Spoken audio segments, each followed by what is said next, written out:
He wakes up before the sun, eats breakfast in a rush, sits in traffic, punches the clock, smiles on cue, nods in meetings, works through his lunch, and repeats day after day. This is the life of the wage slave. He is not chained by iron. He's not owned on paper. But his time, energy, and sense of purpose are no longer his. The wage slave trades hours for dollars, his soul for security, his freedom for a paycheck that barely buys back his life. Let's pull back the curtain and look closely. Not just at the conditions, but at the conditioning. At the culture that created him, the system that sustains him, and the slow erosion of identity that happens when survival becomes a full-time job. In theory, he's free to quit, free to switch jobs, free to build a side hustle or go back to school. But freedom means little when the rent is due in 5 days, when the kids need shoes, when the insurance lapses if he walks away. He's not working because he wants to. He's working because he has to. The illusion of choice is the first chain in the wage slave's life. He is technically not forced, but structurally, economically, emotionally, he is cornered. And that's how modern servitude works. Not through visible coercion, but through invisible consequences. The wage slave is paid in money, but what he's really spending is time, the most precious and unrenewable resource. And unlike the wealthy, he doesn't get to trade time for joy. He trades time for permission to exist in a capitalist world. Time to rest? He has to earn it. Time to travel? Not until he gets approved for PTO. Time to be with his kids, care for his body, nourish his spirit? Maybe on weekends, if he's not too tired. And so, even when he's off the clock, he's not really free, because exhaustion follows him home like a shadow. The wage slave doesn't just give up his time. He gives up pieces of his mind. He must remain pleasant, compliant, presentable.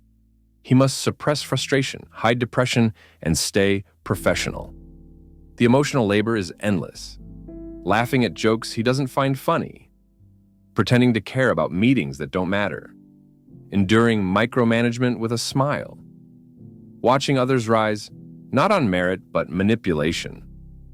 Over time, this takes a toll. He becomes numb, detached, resigned. He doesn't dream anymore. He calculates. He doesn't hope. He plans in survival mode. Joy feels like a luxury for other people. He doesn't hate his life, but he doesn't remember loving it either.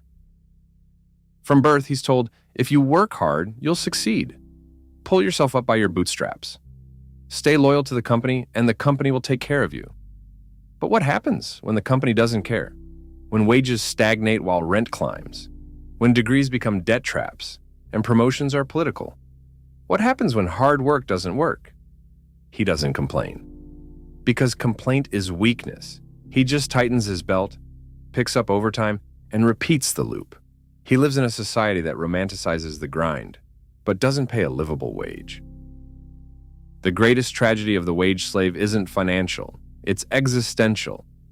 He begins to forget who he is outside of work. Outside of proving, producing, pleasing. Ask him what he loves. He might pause. Ask him what he dreams of.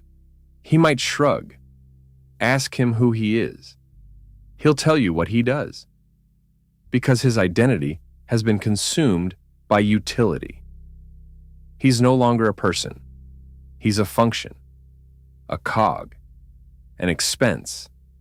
And even when he's replaced, the machine keeps running. This isn't accidental.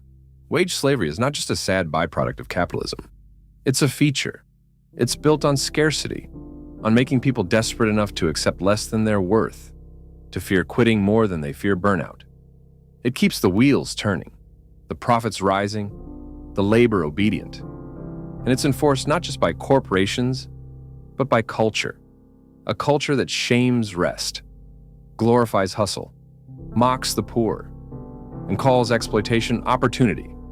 The wage slave is not lazy. He's not dumb. He's not unmotivated. He's simply exhausted from holding up a world that tells him he's replaceable. Not every wage slave stays asleep. Some begin to question the script. Why do I need to work 40+ hours just to afford shelter? Why is healthcare tied to employment?